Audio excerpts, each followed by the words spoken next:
तुमच्याशी उत्तेजन देणार आहे तुम्हाला. आपण एक शास्त्र भाग वाचूया. स्तोत्र संहिता 43:4.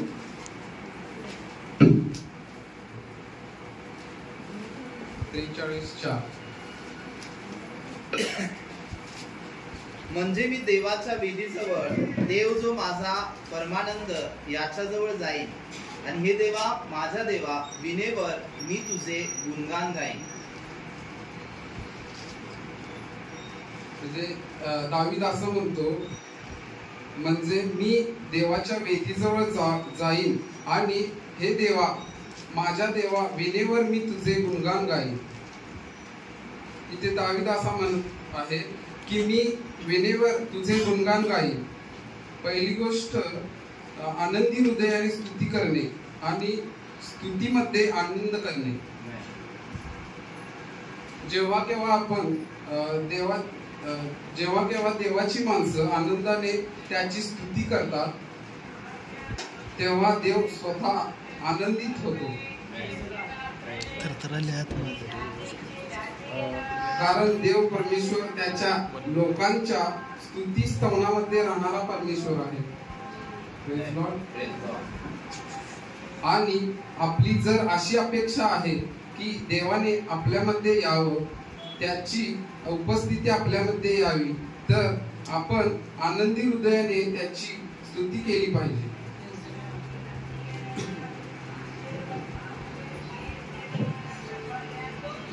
कधी कधी आपली परिस्थिती वाईट असते, त्या टाइमला आपण आनंदी हृदयाने आपण स्तुती करू शकत नाही. कारण आपण खचून जातो, आपल्यामध्ये भरपूर स्ट्रेस वगैरे येतात, किंवा जे काही झालेल्या गोष्टी आहेत ते आठवतात. त्यामध्ये आपण स्तुती करू ते कॉन्सन्ट्रेशन आपण लावू शकत नाही. मग त्यामध्ये काय होतं की देवापासून आपलं कनेक्शन होत नाही आणि आपण त्या विचारामध्ये गुंग होत राहतो.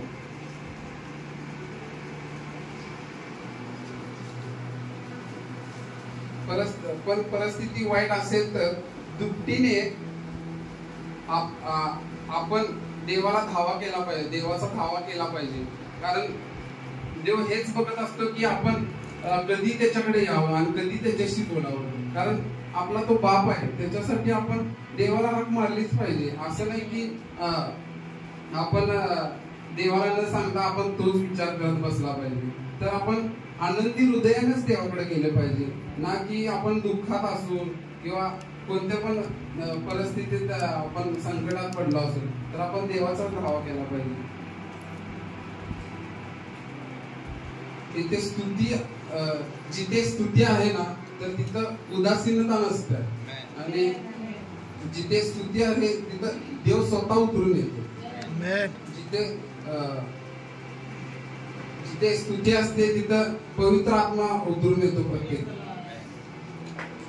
या वचनामध्ये दावीद म्हणतो, विनेवर मी तुझे गुणगान गाईन. तर इथे विना म्हणजे काय म्हणलेलं आहे? विना म्हणजे स्तुती, विना म्हणजे स्तुती, विना म्हणजे गौरव, विना म्हणजे आराधना, आणि विना म्हणजे देवाचे आभार मानणे आहे. विना म्हणजे देवाला उंचवणं आहे. विना म्हणजे देवाचे उपकार स्मरण करणे आहे. आणि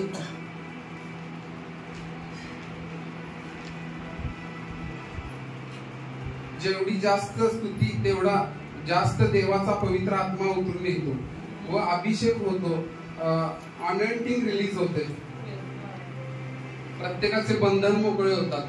तर आपण स्तुती केलीच पाहिजे. दुसरी गोष्ट अशी की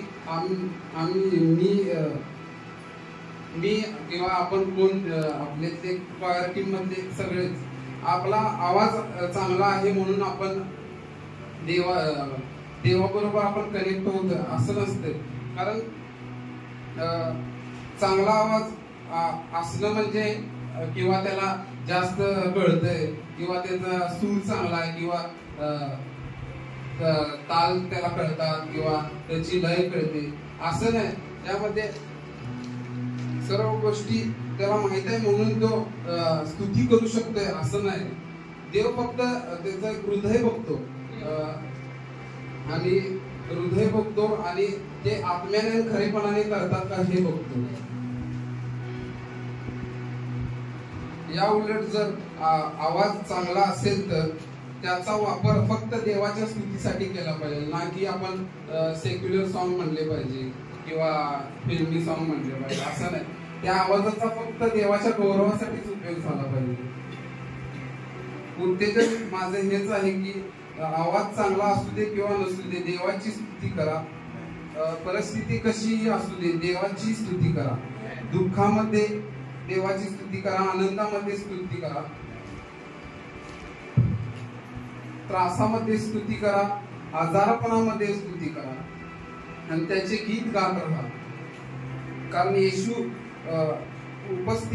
उपस्थिती त्याच्यामध्ये येशूची उपस्थिती त्याच्यामध्ये आहे जो खरेपणाने आणि आत्म्याने त्याच्या धावा करतो आणि त्याची स्तुती करतो.